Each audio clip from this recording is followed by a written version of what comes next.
Is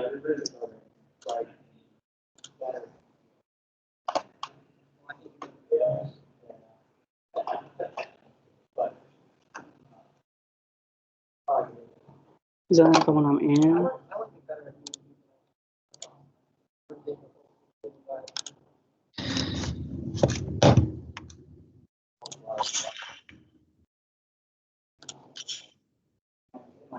Right. For everyone who's here, like in person, do you mind just make sure that you scan the QR code if you haven't done it already, please?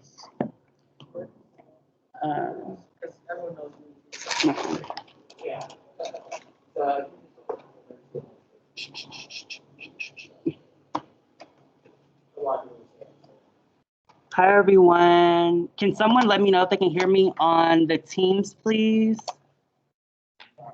We can hear you. Okay, thank you. All right. Give me like 30 more seconds and then we'll go ahead and get started.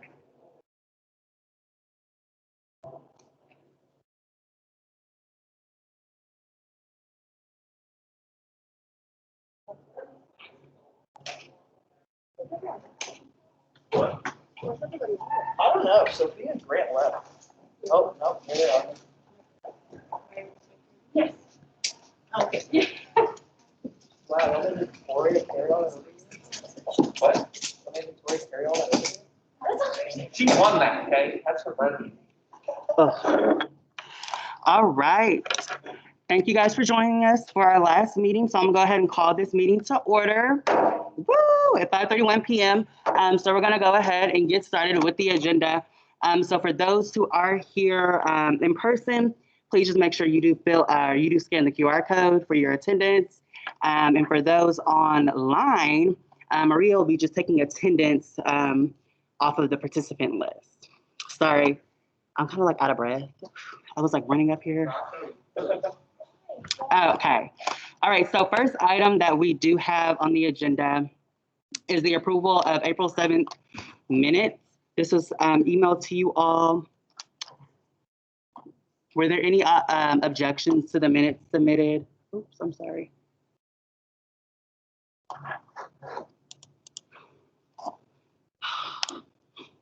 Trying to still get on my breath. Okay, I don't see anything in the participant list, anyone in person. All right, so we'll go ahead and move those minutes over to unanimously approved. All right, so next item we have on the agenda is the transportation prices legislation that was submitted by Senator Grant and Senator Maria. So I'll go ahead and, so this is the voting meeting. So I'll go ahead and give the floor to the senators to make motions. Yes. My motion to go to a period of discussion. Is there a second for the motion? I second. All right, so we're moving to a period of discussion. Grant, you can go ahead with the first discussion point. Yeah, you should use one of the, oh, there's none back there. Okay. Yeah, there you go. Thank you. And you just press it. And now you can speak now. Yes. Okay. So for those who don't really know what the transportation bill is, it's nothing new. Speak a little closer to the mic so that everyone on the call can hear you. Oh, there we go. That's better, man. Okay. So for those of you who don't know, the piece of legislation is basically just for ceremonial purposes. This is nothing new. This is what Bill Donovan came and talked to us about. And Maria and I have been working closely with the transportation department since, I want to say, December on items like this.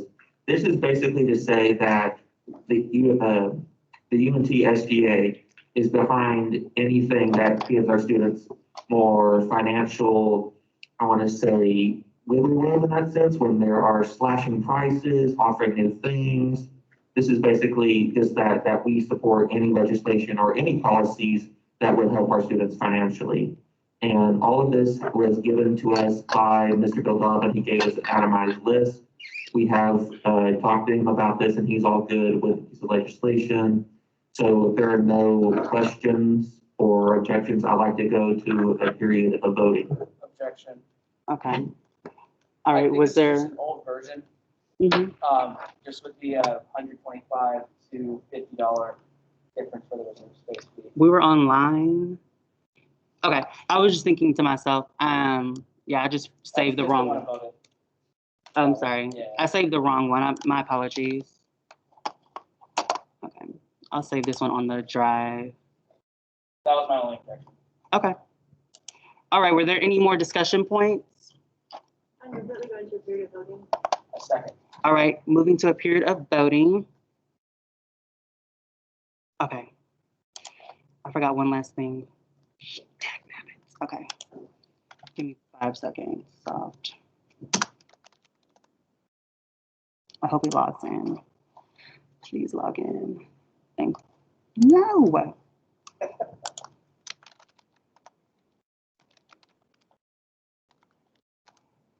Circles of technology.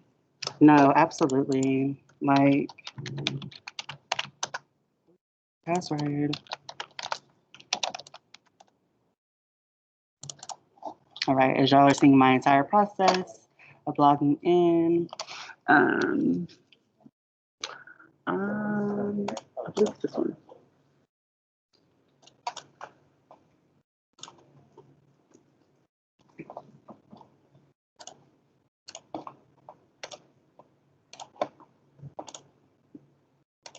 Okay, it's been sent in the chat. Go ahead and submit your votes, please.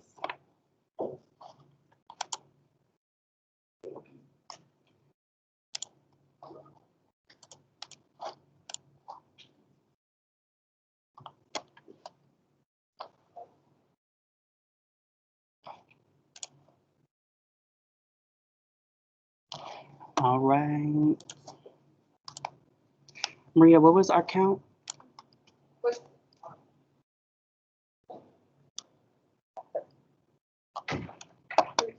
13. Okay, so we're waiting for about 5 more responses. Go ahead and submit your votes if you haven't yet. Okay. You can give it to me word of mouth if you would like, if you're having issues logging in. All right. Maria, can you mark Victoria down for I? Thank you. That's going to be for the transportation bill. All right. So as of right now, this bill has been unanimously passed. Congratulations to the bill authors. All right. So next item we had was the simple discipline legislation. And so that was submitted by Senator Andy. I'll open the floor for motions. Mr. Speaker, Yes. I move we move to a period of discussion. Second. All right. So we'll go to period discussion. Andy, you can go with the first discussion point. Can everyone hear me okay? All right, so, you know, this bill is just to sort of simplify a process that's a little hazy in the bylaws. So as the bylaws currently stand, subsection F gives the power to the speaker sort of in a roundabout way that's not very clear. And the main purpose of this bill is to remove the sort of ad hoc vestigial language that's in the bill that I suspect that's in the bylaws that I suspect is from previous amendments that just maybe wasn't caught. Mhm. There is a process in Robert's Rules of Order to discipline a member, and that we already technically follow because we follow Robert's Rules of Order. It's just the bylaws complicate this sort of thing and make the process a little more hazy, and which could result in a legal challenge. In my opinion, could result in a successful legal challenge should a senator ever misbehave and then is disciplined in the manner outlined in the bylaws because of how ambiguous it is.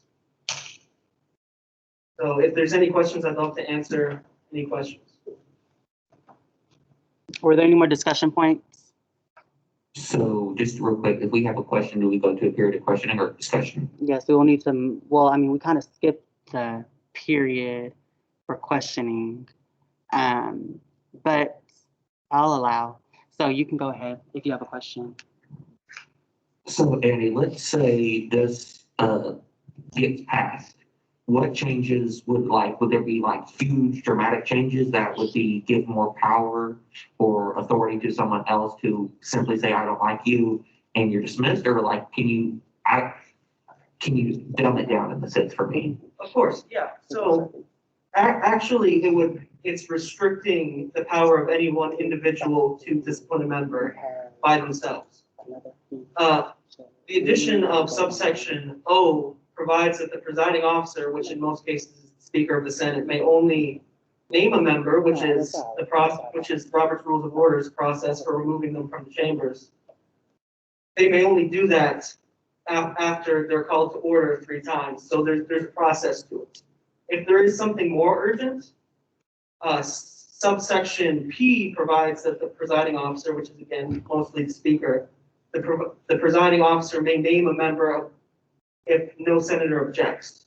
So if it's obvious to everyone in the room except the senator that's misbehaving that they're misbehaving, then that process allows for it more quickly. So to answer your question, it actually restricts the autonomous power of any one individual rather than granting more power. And in my opinion, no, this isn't a monumental change or anything like that. In fact, this is an edge case that we might not see. But if we do see it, it could quickly become a big problem for us. So this is just a clarification of a very rare occurrence. Okay, thank you. Okay, were there any more discussion points?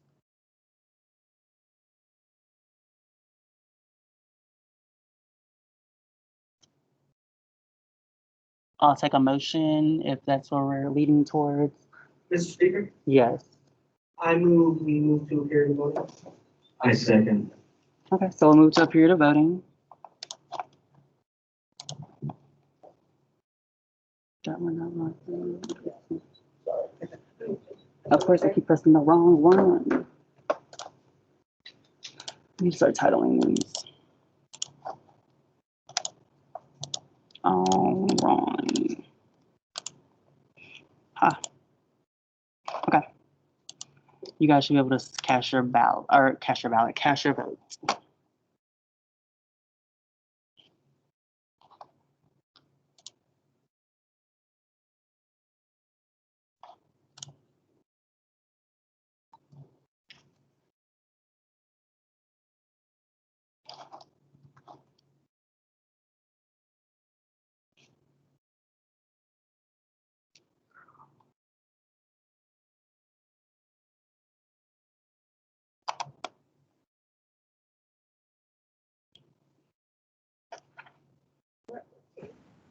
We're at 14 currently.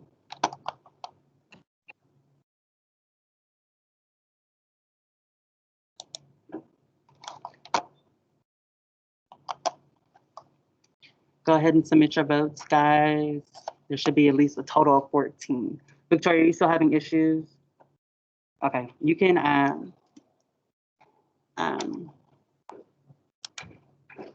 you can do a voice vote if you would like.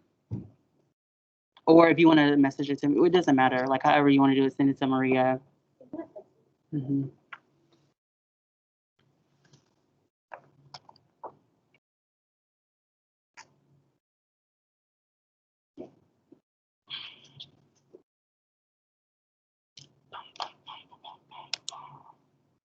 All right, 8 to 4.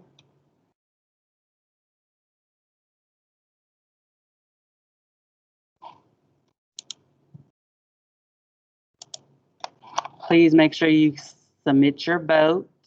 There should be 14 total votes. And there's 12 currently.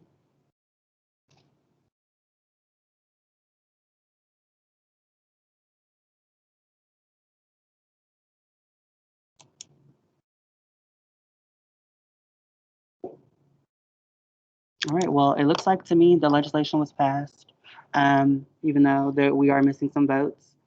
All right, so thank you for the submission, Andy. So we'll go ahead and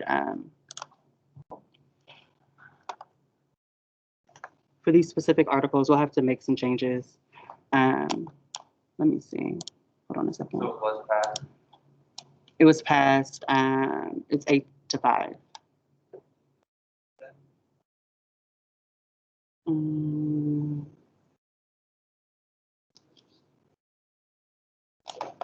Yeah, no. Yeah, it was passed though.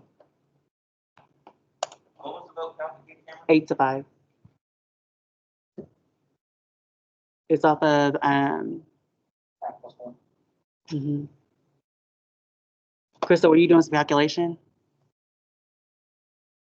Were you calculating something? Oh, okay. Okay, well, let me know. But the vote was 8-5.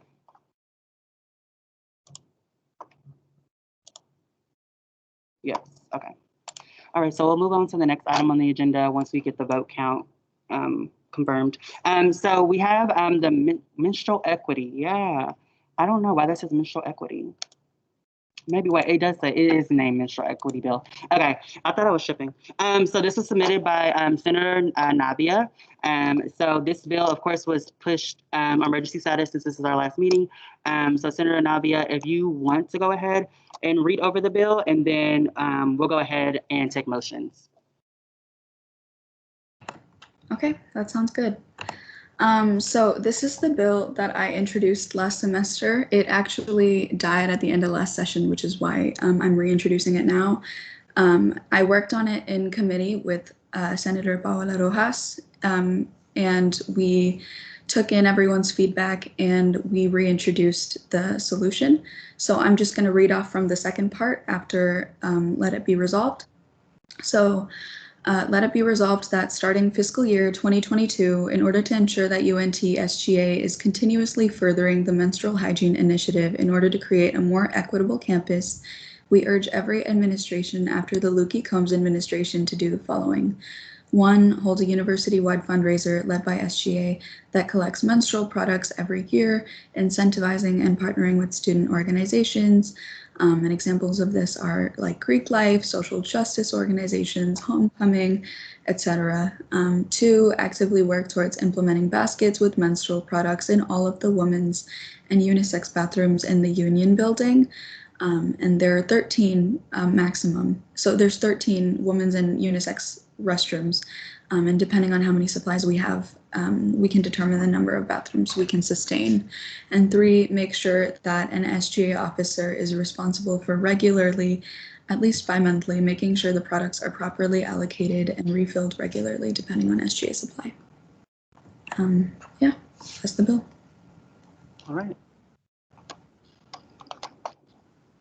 I'll go ahead and take motions.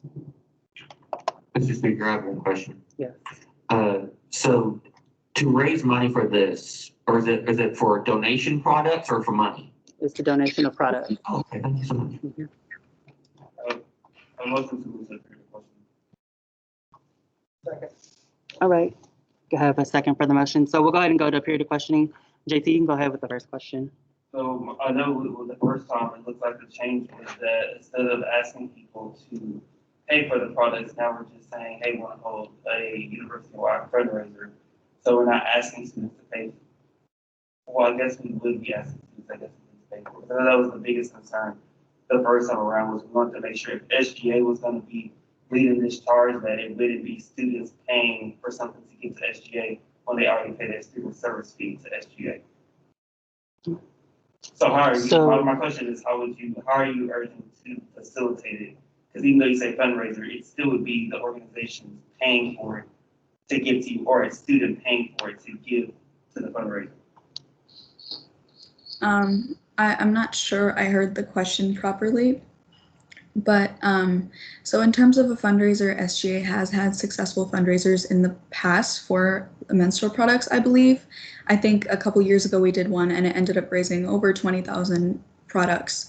I think the biggest concern last time, this certainly isn't the only change we made to the bill, but the biggest concern last time was that we were raising money to purchase products, and that would result in a lot of problems with like the chief of staff and budgeting. And this time we just felt that it would be a lot more straightforward and, you know, still make progress towards menstrual equity. Okay. Are there any other questions? Yes, go ahead. So I think I'm a little confused as well. So the language says fundraiser, but would this actually be a donation drive? Yeah, so it would definitely be a donation drive. I think we didn't change it from last time, but it still would be a fundraiser for menstrual products. Yeah. Mr. Speaker. So are we so SJT brilliantly put that SJ will be leading this charge, but are we partnering with other students or other organizations to get a donation drive, or we would have like partnerships? It's like, hey, donate these items to help SGA with this in particular project, or are we asking for other organizations to give money? So there's no money involved in here. So I see Cameron highlighted fundraiser. We should probably change that. There is no money involved. You can collaborate with other student organizations or events. Like I recall that the menstrual product drive fundraiser or the product drive a couple years ago was, I think, during homecoming week. So just you can incentivize student organizations and clubs, or you can partner with like a social justice organization. But those are just some recommendations so that the fundraiser ends up being more successful and we have more products to provide. Okay, then I'd like to propose an amendment. Okay, is there an objection to the amendment, or what are you trying to amend? I'd like to change the word fundraiser to donation drive. Is there any objection to that? Okay.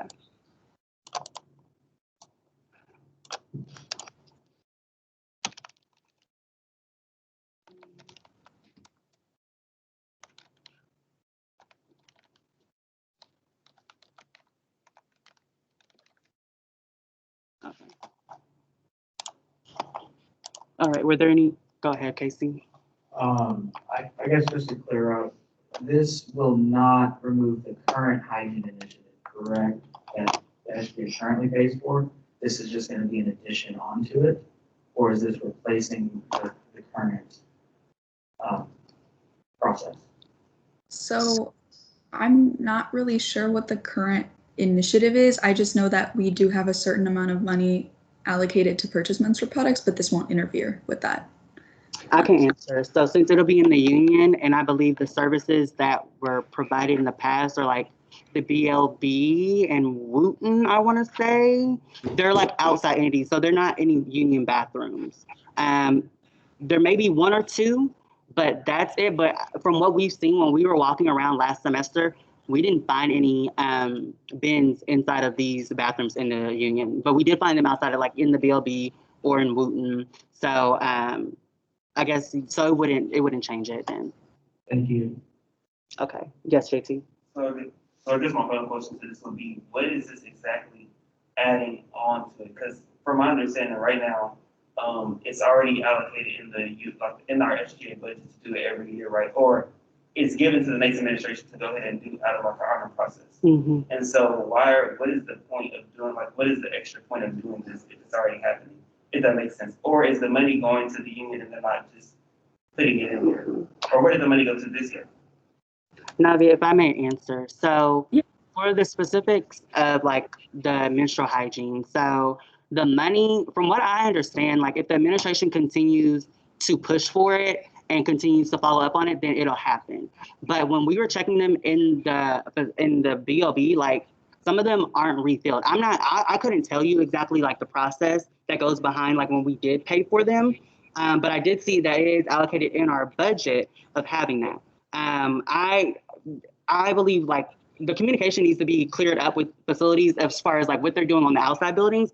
But specifically, since I met with Navia, she said this is going to be only for the union.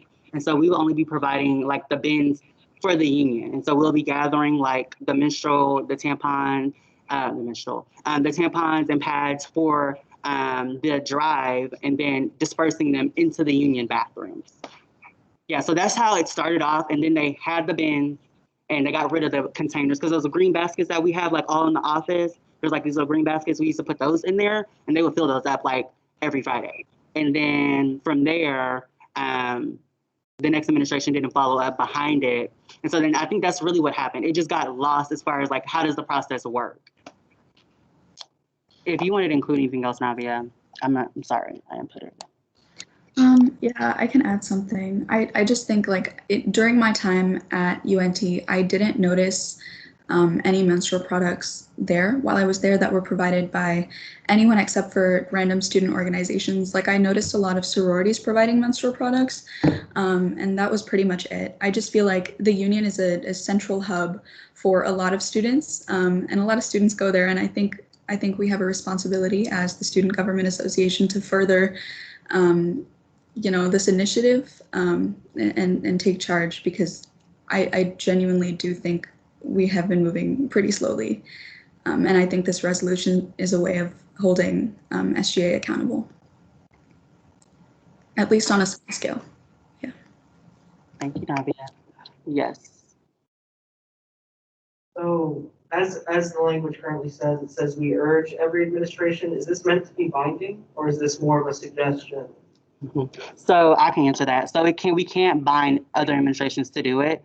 So like last semester we had a partnership one, and Krista had explained to us like we can't tell administrations like you will follow through with this partnership. Now we can urge them, we can encourage them to do it, but we can't, of course, unless it's constituted, then that's when it's like they have to do it, but it's not constituted. So since that's the reason for the language of urging. Okay, thank you. Mm-hmm. If no one has any more questions, I'll read it into a period. All right, we'll move to a period of voting.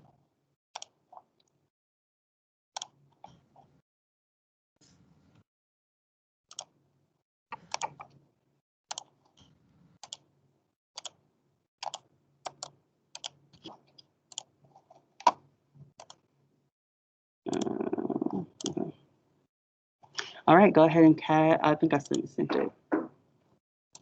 Right? Yeah, I did.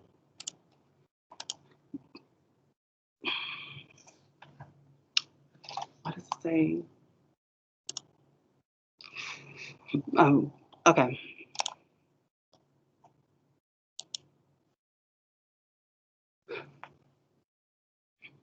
Well, we still at 14, Maria. Yeah. Okay. And Victoria. Hmm? She said yes. To this, okay. So 13. All right, so as of right now, the bill is unanimously passed. So congratulations, Navia. And so Krista messaged me and told me, so for bylaw amendments, it's a 2/3 majority, and the bill submitted for simple discipline did fail. Okay. All right, thank you. But thank you for the submission, Andy. I think I understood what you're doing. I definitely would say I would, for next semester, talk with Supreme Court on that. But I believe there's a lot of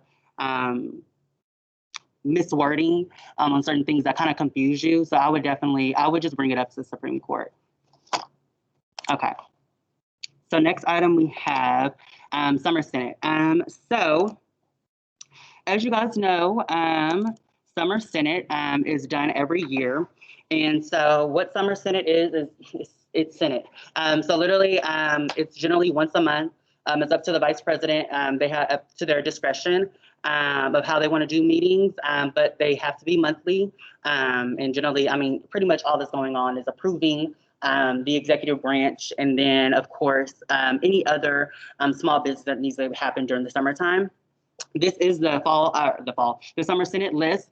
So from this, I took away everyone's availability for the summer, and as well as the college that they are representing. And so that was the reason why I do not reach out to some of you all. And if you don't see your name, I do apologize. Of course, I do want to just get this approved to make sure that I can send this over to the next administration so that they have this list. I have everyone's contact information from here, but I just wanted to get a unanimous approval from Senate that you all are fine with this representation. So we do have some current senators that are on this list, as well as we do have new senators. So it's about 5 to 5.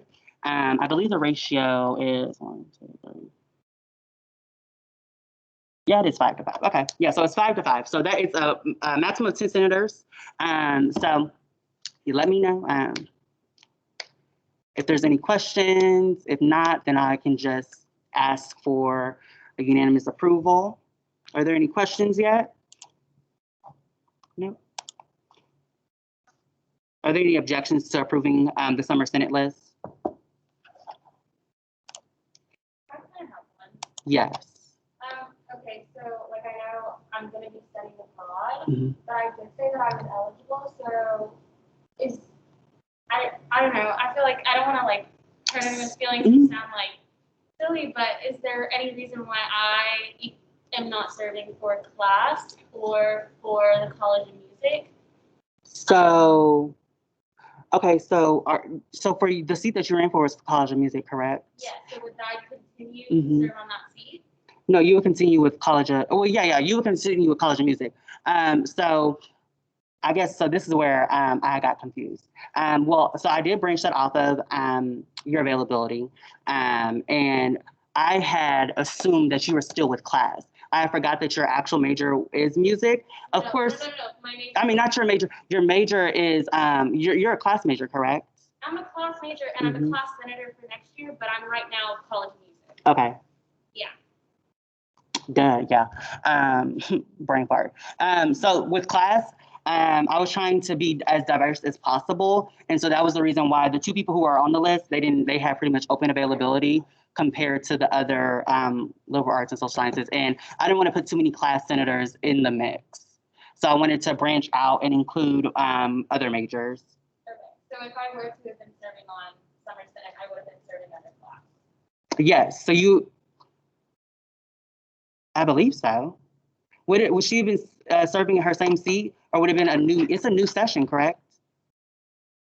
It's a new session, but in summer you're not really serving your college, just serving. Okay. To my knowledge, the summer Senate is a mix of 5 previous senators from the Mhm. previous session, 5 from the new session. Mm-hmm. So, on this breakdown, it would be 5 people from here that are within this current meeting, and then 5 people that were elected for the next one. So to your point, then I just based it off of availability from that. Because I mean, the one issue that I had last year was people showing up to meetings. And I'm not saying you're not going to show up. I'm just saying that was the biggest issue that I had. And I don't want the next administration to have the issues of trying to find quorum for meetings, because 10 people, quorum is like 5 people, 6 people actually. And so you can, like, I mean, it's chanceable like to have only 5 people show up for the meeting. I mean, there would be, I believe we actually had to extend a meeting. We had to do an extra one because we didn't meet quorum for one. That's the only reason why. Okay. Even if I am available all of summer? Well, from what your availability said, you were going to be studying abroad during July. And so July, there would have to be a meeting, and you weren't for sure as far as the time zone changes. Right. I mean, I could still be there. I just wasn't, like, if it was any, like, my only reason for including that is if it was going to be kind of like this in-person hybrid thing, is I couldn't be in person. Okay. I don't know how the format would be. I mean, that was my first year doing summer Senate, but in the previous years, I'm not sure. I would assume it was in person. Yes, David.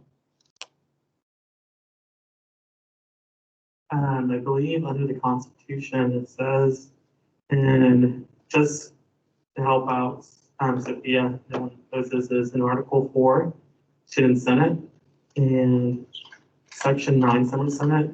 It says Summer Senate consists of at least 10 senators who have been selected by the student body to serve a regular Senate term, which includes the spring semester immediately preceding, or the fall immediately following the summer Senate in question. So, Sophia, I can just add your name on the list if you want to be on the list. This is just what I presented. Sorry, it was in a. I don't want to cause trouble, but I do want to serve. But if it's too much, it's okay. Like, it's not, like, my feelings aren't going to be hurt. I just Does it was have to wanting be to 10? be involved. It said at least 10. Yes, Krista. Are there any objections to allowing Krista to speak? This is y'all's decision, but what I would say based on experience is if you are not 100% sure you can commit to a meeting, you're going to be hurting quorum if you can't be there. So it's easier to schedule the fewer number of people. I can have like 20 people say they wanted to help, which is great in theory, but scheduling in the summer has been so terrible for the past, well, since I've been advisor, so at least 6 years. It's been hard to get even 10 people to be there. So if you have 20 senators appointed, but then they start to not show up, you have a hard time getting quorum to be able to meet. So that's all. So, I mean, I can add your name to the list. I mean, it's just as far as the obligation, I just don't want to put them in a situation where quorum isn't being met at the meetings. That was it. So if we add your name to the list, I think we did add your name. Is it, you said it's at the discretion of the new vice president, correct? So yeah, so they can actually deny, like, I mean, well, not deny. They have the option of like going and reviewing the list as well. But I mean, pretty much this is up to you all of approving who we're going to send over to them. And then, I mean, generally, it doesn't happen where it's like, oh no, these aren't the people who we want. But can we add some of the, I want to add some of the. Okay. AC second.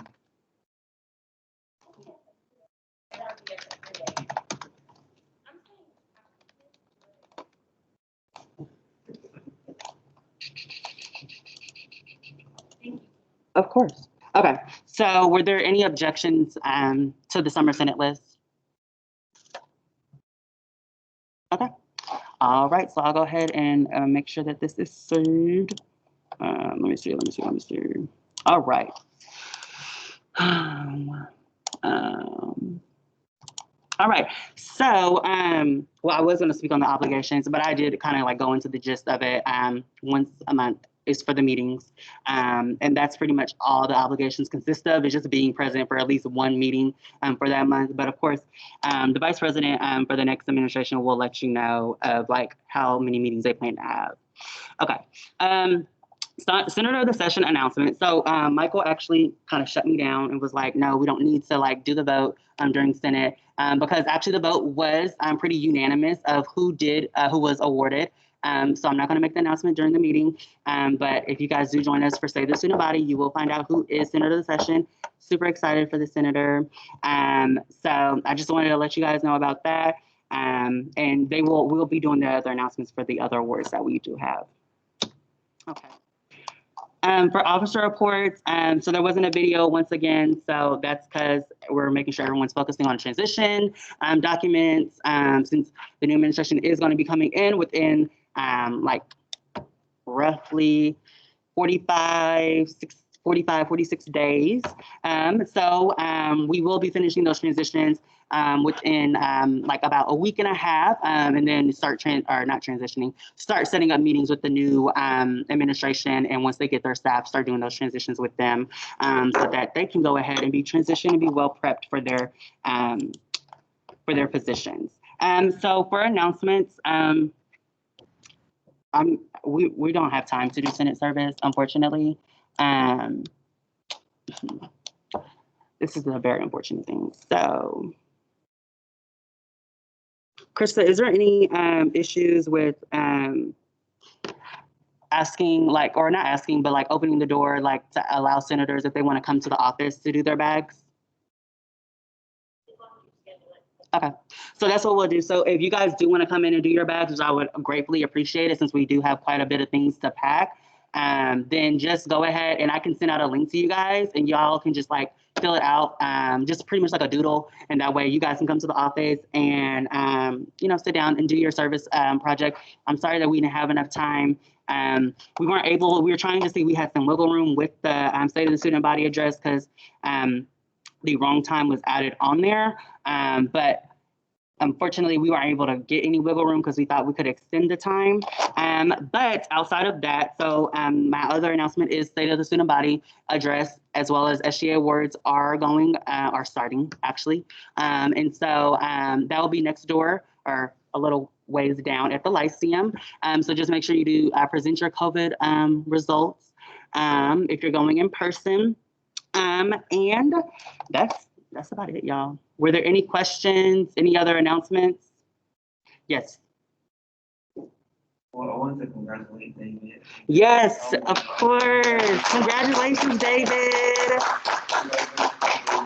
And it's been an awesome year with y'all, and I have enjoyed it. Yes, I've enjoyed it. Congratulations. Well, soon to be this Saturday, but we love it. JT, he's running for Black Senior President along with Corey. So I'm super excited about that. But yes, congratulations to David. Yay. But I have definitely enjoyed the time with you all. It's been a very interesting year, everything that we've been dealt with. But we've definitely stuck through it all, and I have enjoyed it. And so, I mean, that's pretty much about it, y'all. Like, I have had fun. I loved it. But outside of that, I just hope that you guys continue to do great within the roles that you guys are going into. You guys are doing all amazing work. Congratulations to the returning senators who will be here coming next fall session. I'm super excited about that. Yes. Yeah, so the next administration has about 24, 25 senators. So they're coming in with at least 10 more senators than what we did. And so that's really good for them for numbers. So I'm super excited to see everything that they're going to be working on. But if there's nothing else, I'll go ahead and adjourn this meeting at 6:10 p.m. All right, guys. Bye, everyone.